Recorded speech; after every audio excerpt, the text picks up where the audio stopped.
संध्या का समय था। पाताल लोक में अहिरावण उस समय अपने भवन में विश्राम कर रहा था। अचानक अपनी अलौकिक शक्ति के द्वारा उसे ऐसा लगा कि जैसे कोई उसको पुकार रहा है, सहायता के लिए उससे याचना कर रहा है। वो सोचने लगा, यह कौन हो सकता है? यह कौन व्यक्ति है जो मुझसे सहायता मांग रहा है और किसको मेरी आवश्यकता पड़ गई? पता लगाना चाहिए। चलिए ये कथा देखते हैं। रावण के अहंकार और उसके हर्ष से लगभग राक्षस कुल का अंत ही कर डाला था। हरदूषण, कुंभकर्ण और मेघनाथ जैसे न जाने कितने ही परमवीर योद्धा राम और लक्ष्मण के द्वारा मारे जा चुके थे। ये सब योद्धा रावण के समान ही शक्तिशाली और मायावी थे, जिनका वध परम शक्ति के अतिरिक्त कोई नहीं कर सकता था। रावण हताशा के महासागर में गोते लगा रहा था कि उसे सहसा याद आया, अपने मायावी पुत्र अहिरावण का ध्यान आया। और उसे जिसे याद आया अहिरावण का, अहिरावण पाताल का राजा था। रावण ने अपना ध्यान केंद्रित करते हुए उसका आवाहन करने लगा और इसीलिए अहिरावण को लगा कि जैसे सहायता के लिए उसको कोई पुकार रहा है। उस संध्या का समय था। पाताल लोक में अहिरावण उस समय अपने भवन में विश्राम कर रहा था। अचानक अपनी अलौकिक शक्ति के द्वारा उसे ऐसा भान हुआ कि जैसे उससे कोई याचना कर रहा है कि वो सहायता करे। वो सोचने लगा, वह व्यक्ति कौन हो सकता है जिससे मेरे सहायता की आवश्यकता है? पता लगाना चाहिए। और वह भीतरी कक्ष में पहुंचा। एक यंत्र के माध्यम से वो पता लगाने का प्रयास करा। वो यंत्र ऐसा था जिसके सामने जाकर वो खड़ा हो गया और वो यंत्र चालू हो गया। यंत्र में जो दृश्य उजागर हुआ वह लंका का राजमहल था। वो प्रोजेक्टर था उसका प्रोजेक्टर था, जहाँ पे वो सब कुछ देख सकता था। कैमरा लगा हुआ था हर जगह। अरे ये तो वो बोला, जैसे ही उसका राजमहल का चित्र उजागर हुआ सामने, तो उसके मुंह से निकला, अरे ये तो मेरे पिताजी हैं जो मेरा स्मरण कर रहे हैं। और उसके मुंह से शब्द निकले, निश्चय ही उन पर कोई मुसीबत आ पड़ी है जिससे वो मुझे तत्काल सहायता के लिए बुला रहे हैं। अतः मुझे जाना चाहिए और मुझे तुरंत ही लंका के लिए रवाना हो जाना चाहिए। रावण ने तुरंत एक जादुई मंत्र जपा और मंत्र के प्रभाव से तत्काल महल के कक्ष से के छत पर बड़ा छेद हो गया और उस छत के माध्यम से पृथ्वी पर जाने की राह खुल गई। अपनी माया के प्रभाव से वह उस छेद से बाहर आया और लंका की ओर उड़ चला। बात की बात में वह रावण के राजमहल में जा पहुंचा।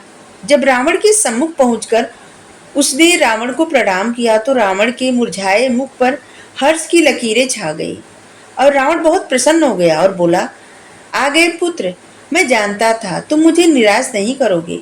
तुम्हें देखकर अब मैं निश्चिंत हो गया हूँ।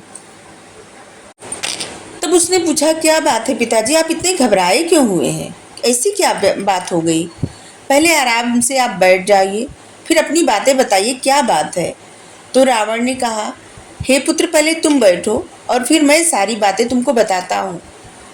दोनों अलग अलग सिंहासनों पर बैठ गए और रावण ने कहना शुरू किया, इस बार ऐसे शत्रु से पाला पड़ा है जिसने कुंभकर्ण, मेघनाद और अनेक योद्धाओं को मार डाला।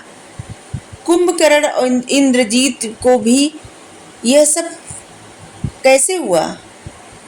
जिससे उसने आश्चर्य से पूछा।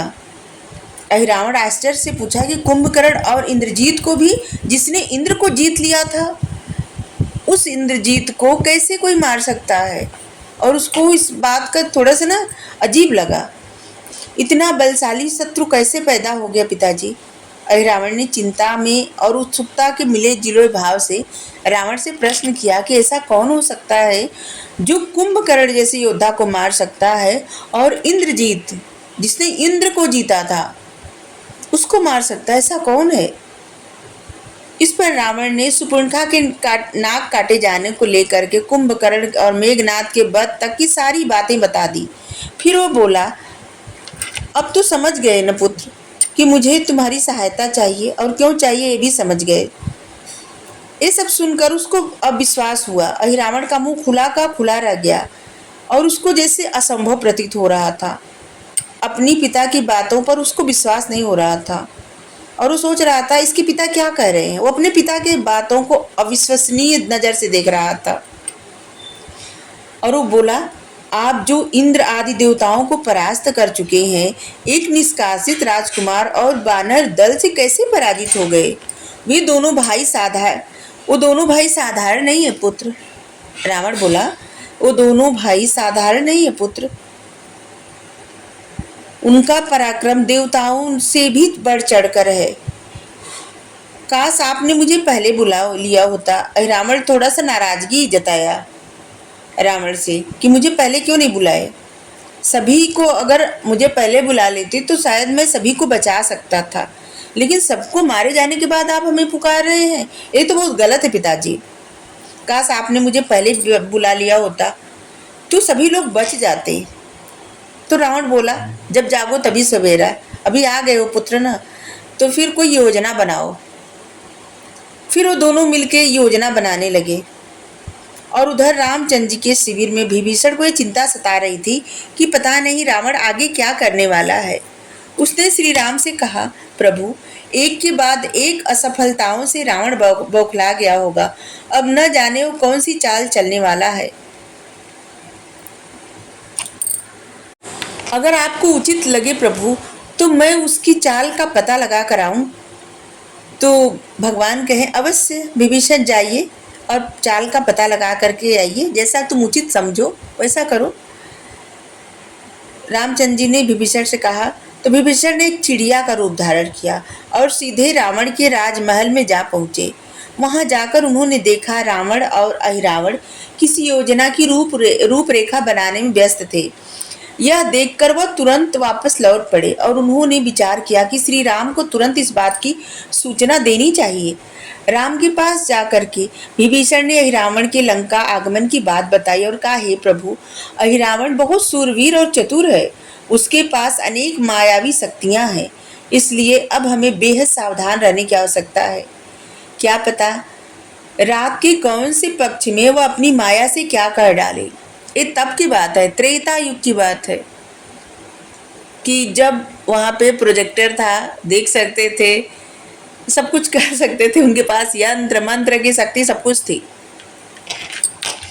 सब लोग कहते हैं कि अभी जो है मॉडर्न युग है, लेकिन नहीं, तब भी था सब कुछ। आप चिंता न करें विभीषण जी, हनुमान जी बोले, आज सारी रात हम जागते रहेंगे और अहिरावण की हर चाल को विफल कर देंगे। हमें राम और लक्ष्मण की सहायता के लिए कोई उपाय तो जरूर सोचना चाहिए। विभीषण को बहुत चिंता होने लगी। हनुमान जी गहरे सोच में पड़ गए। फिर बोले, अब मैं समझा। मैं श्री राम और लक्ष्मण के चारों ओर ऐसा अभेद दुर्ग बनाऊंगा कि कोई भी अंदर प्रवेश नहीं कर पाएगा। दुर्ग इतने कम समय में कैसे बन सकता है? विभीषण ने पूछा जब बजरंगबली से। तो हाँ, बस देखते जाइए, हनुमान जी बोले, आप बस देखते जाइए। और उन्होंने कहा, जय श्री राम। हे प्रभु, इससे पहले मैं अपना काम करूं, आपसे एक विनती करना चाहता हूं। मेरा निवेदन है कि शक्तिमान सुदर्शन चक्र को दुर्ग के शिखर के पहरे पर लगा दीजिए। रामचंद्र जी मुस्कुरा के बोले, जैसी तुम्हारी इच्छा हनुमान। और तब हनुमान जी ने अपनी पूंछ बढ़ानी शुरू कर दी। पूंछ खड़ी होकर ऊपर, बहुत ऊपर जाने लगी।